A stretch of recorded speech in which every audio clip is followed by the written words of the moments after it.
the concerns raised by the opposition about the budget, about the $3 billion fund, that the amounts of political red tape. What do you make of that? I thought that was the funniest thing I'd heard in a long time.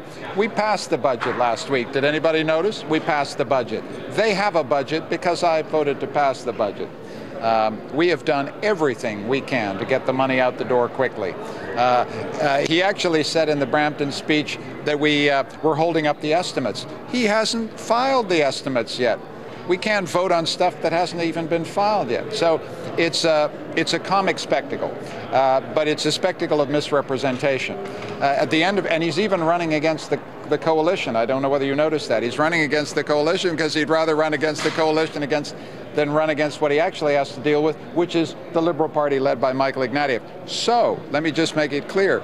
I have said in answer to the question from our French colleague, the Senate leadership of my party has reached an agreement with the Conservatives to hold hearings on the budget, which is entirely their right.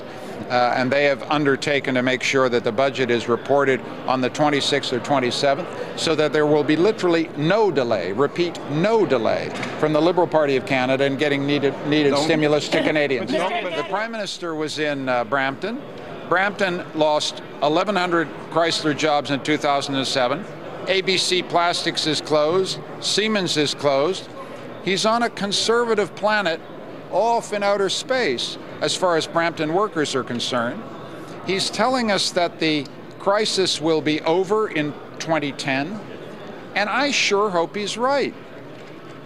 But he underestimated the severity of the economic crisis going in. I think he's underestimating the severity of the economic crisis now. Canadians are losing jobs at twice the rate of the Americans right now. And it's not good enough to go to Canadians and sing them happy songs. They want their Prime Minister to tell them the truth. And I think he's being economical with the truth about the Canadian economy. On the progress report, is there anything in there that is satisfactory to you, or is it too soon, actually? The progress report that the Government of Canada filed this afternoon has just been filed. I haven't had time to read it. Just as I did with a budget, I always like to read what I pronounce on, so I'm going to take it and look at it overnight. And then we have accountability measures and an accountability process which we'll put in train after we come back on the 26th of March in time for a vote. But is this one... But I'd say one thing. I'm delighted, let me be positive, I'm delighted that the Government of Canada, the Conservative government, is taking accountability seriously. My problem is that I wish they would be accountable about the $3 billion that they propose to spend. And we've said, show us what you're going to spend it on, and if you do, we can vote for it. But you got to show us what you're going to spend it for. So that's the next step in accountability. Why do you think Harper is trying to present the opposition as always wanting to delay things? Well, because Mr. Harper is a particularly partisan politician. If there is no argument, then he invents one.